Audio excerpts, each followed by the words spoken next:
7 रातों की चांदनी में छुपा एक पुराना हवेली गांव के किनारे खड़ा था। हवेली के दरवाजे पर लगे हुए पुराने लॉक और टूटे फोटे खिड़कियों का दृश्य ही कुछ अजीब था।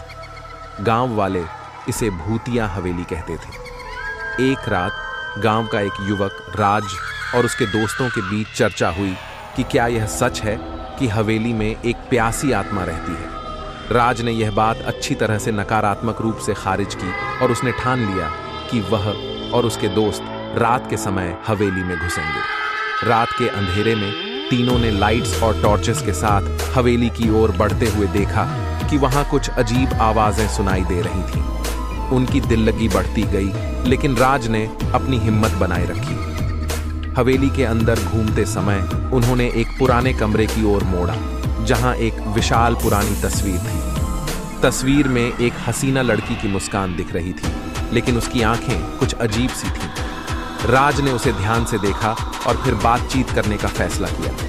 कौन हो तुम? राज ने धीरे से पूछा।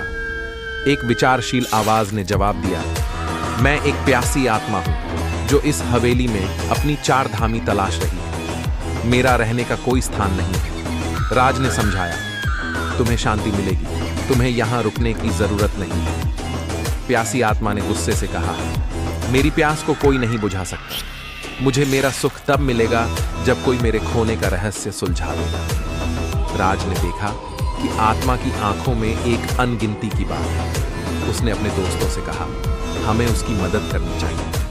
तीनों ने मिलकर आत्मा की कहानी का पता लगाया और उसकी प्यास को बुझाने का निर्णय किया। रात भर मेहनत के बाद उन्होंने एक पुराने खोने का रहस्य सुलझा दिया और आत्मा को शांति मिली।